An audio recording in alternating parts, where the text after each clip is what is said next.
The movie opens in a room where we see some boys and a few men. One of the men is using an electric clipper to cut the boy's hair. One of the boys has a tattoo of 3 dots on his foot. Later we see a man picking up a document of Noel Marin from a storage space. He takes a sealed envelope from inside and returns to the office where a man and woman are waiting. The envelope contains Noel's will. The lawyer, John LaBelle, tells the children that their mother's will has something that he didn't want her to do, but he couldn't refuse her. Noel wanted her twins to share her assets, money and furniture. She also wanted to be buried naked without any coffin, prayers, tombstone or epitaph. This doesn't sit well with her children. Jeanne continues reading the will and says that Jeanne the daughter needs to find her father and give him the letter that Noel left for him. And Simon the son also gets an envelope containing a letter for their brother. There are still more instructions in the will that John Leal continues to read. The lawyer explains that the family could only bury their mother according to her wishes if they followed the instructions in the letters. This meant that they had to find the recipients of the letters and give them to them before they could traditionally bury their mother.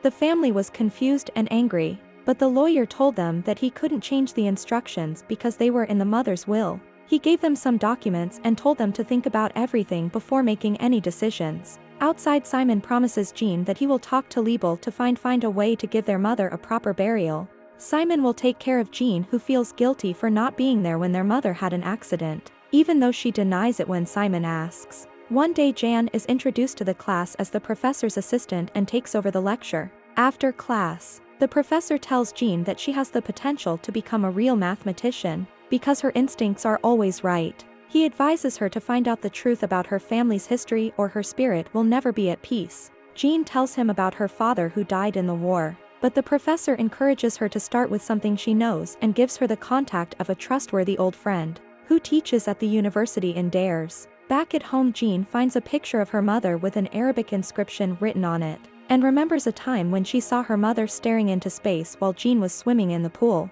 Simon finds their mother in a hospital room, and the doctor asks Jeanne if Noel, their mother, suffers from migraines or memory loss. Now Simon, Jeanne and Noel are in the hospital room together.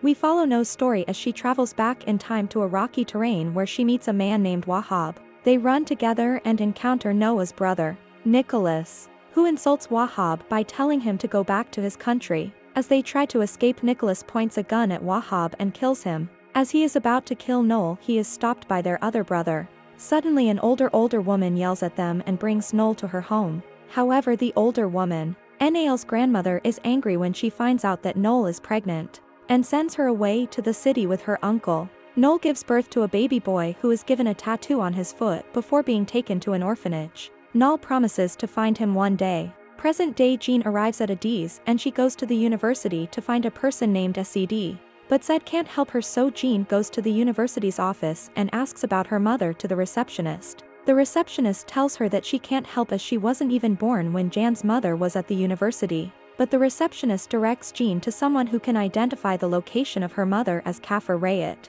a prison in the south. Jeanne's mother Noel worked in the campus newspaper and was fighting for the rights of Muslims. One day, while working with her fellow journalists, some nationalists closed the university campus. Noel and her family were worried about classes and violence, so they decided to move to the mountains until the situation calmed down. However, Noel was determined to find her son, who was taken away from her when he was born. She visited her old house in the destroyed village and looked for a clue about her son. Then she even took a bus to search for him, but the bus was attacked by some people who murdered all the passengers except for Noel. We find Jeanne on a bus traveling south, passing by an old prison where her mother grew up. She calls her brother Simon, expressing her longing for his presence. When she meets a group of women, initially they seem friendly, but their attitude changes when they learn she's looking for Noel.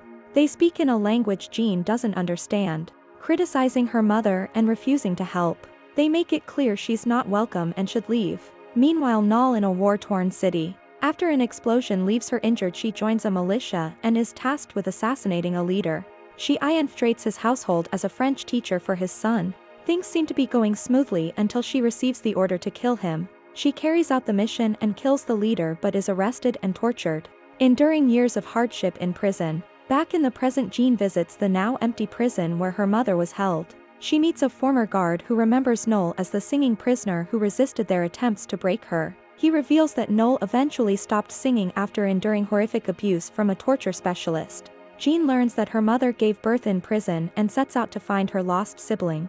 Overwhelmed with emotion, Jeanne calls Simon, sharing everything she's discovered and pleading for his support in their quest. We witness a harrowing scene as Noah is handcuffed and hooded, then led to a cell where she hears another woman's screams. Nail in a neighboring cell starts singing to drown out the cries. The intensity of the screams matches the pitch of Nal's song. Meanwhile, Simon meets with a lawyer, Jean Labelle, seeking answers about his missing brother. Labelle advises him to delve into their mother Nal's past to uncover the truth. Back in prison, Noel herself is subjected to the same treatment, but she defiantly sings through the ordeal.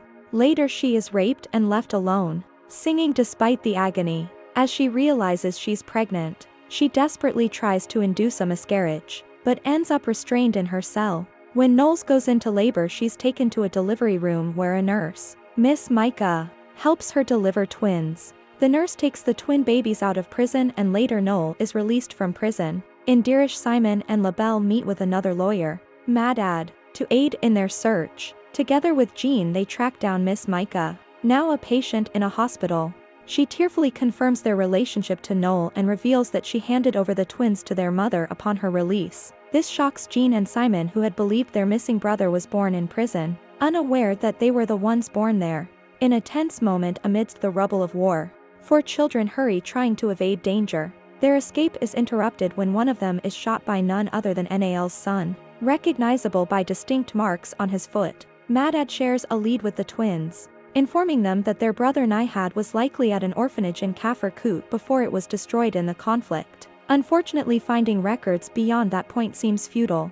Madad suggests seeking information from a warlord named Walit Shamstein in Dessa. Simon and Leal embark on this journey, meeting the warlord, who initially denies knowledge of Nihad or Noel. Meanwhile, Noel, now released from prison, accepts an offer to leave the country with her children for America. Simon, in pursuit of answers, is blindfolded and taken to meet someone regarding his inquiries. To his surprise, it's the real warlord Walit Shamkadin who reveals Nad's faith. Nihad, a skilled soldier, eventually sought out his mother but was captured by a man named Abu Tariq after killing several opponents. Next we see Jeanne discovers Simon in shock, who reveals the unsettling truth: their brother is also their father. In the following scene, Jeanne returns to the pool where she and Nal used to swim together. As they swim, Nal notices something, a tattoo of 3 dots on the back of someone's foot. She gets out of the pool to take a closer look, only to realize that the person is the man who had assaulted her in prison. Though visibly aged, Nal is stunned,